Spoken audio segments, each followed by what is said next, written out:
corruption, pasa talaga sa akin. But anyway, be observant. Observe niyo lahat na nangyayari. Mga kapatid, pangalawang issue, ito ay masakit pero kailangan nating harapin. Ito nga po ang issue ng korupsyon. Mga kababayan, hindi po tayo bulag. At hindi natin dapat protektahan ang mali. Dahil PDP tayo, ang PDP, partido ng mapiprinsipiong tao.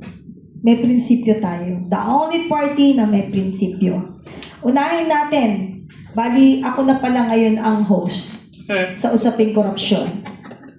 Kasi gusto ni Ka-Astor, tanongin din siya, magaling yan. Lipat sa iyo yun.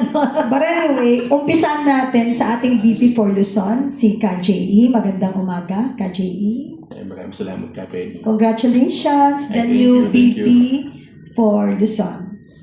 Anyway, as for the question, Hindi po pa tinatanong. hindi ko ba? Hindi pa po ako nagtatanong, Okay, Ka-JE. sige. Go ahead. Ka-JE, anong ang sitwasyon ng korupsyon sa Luzon? Alam ko nagre-review ka na, and I know you are aware of what's happening to our country, especially dun sa kung saan ka pinagkatiwalaan at binoto. Yeah. Ano ang sitwasyon ng korupsyon sa Luzon? May mga insidente bang nangyari? At ano ang ginagawa ng liderato para dito, Ka-JE? Well, number one, no, as part of being an ordinary citizen, that's also one of the reasons why I am here, no? And I also want to echo out before ko sagutin yung question ni Ka-Astra na ang partido ng PDP is not just for the politicians, but also for ordinary people like us. So, lahat tayo dito welcome. Ang kailangan lang natin dito ay may paninindigan at may prinsipyo.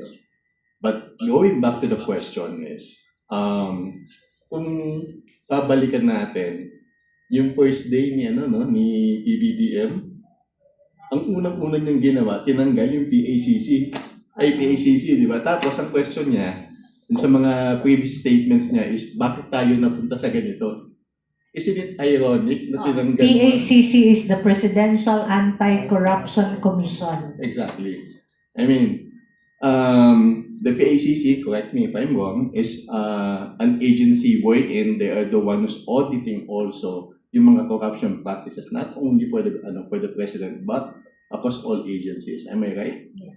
So, that being said, yung concern naman natin dito sa Luzon, yung recent issue sa Bulacan, yung 41 billion na flood control projects, it is saddening to hear na again, galing sa bilang ordinaryong tao na katulad ko, na nasa corporate, ang laki-laki ng taxes na dinideduct sa atin, tapos wala namang napupuntahan yung pondo. Di ba? Tapos, ang statement ni Governor Fernando nung ini-interview siya ni Ted Filon was, hindi ko po alam yan. As the head of the province, parang for me, it is unacceptable na hindi ko alam dahil lahat ng projects dapat sa probinsya ay dadaan sa Kapitolyo. Diba? But it's not proven pa rin naman until such na may enough evidences na. Pero for me, as a leader, I cannot accept personally na wala akong alam sa probinsya ko sa nangyayaring proyekto. Tayo nga mga ordinaryong tao, hirap na hirap kumita ng 700 pesos per day. Tapos itong mga walang yung politiko na to, kung makapagnako, kala mo, mga tagapagmana ng ibang planeta, di ba?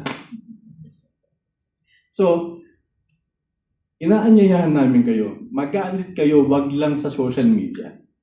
Makilahok tayo, makisama tayo. Just imagine, Bulacan pa lang ang pinag-uusapan natin. Hindi pa natin pinag-uusapan ng iba't ibang lugar dito sa Luzon.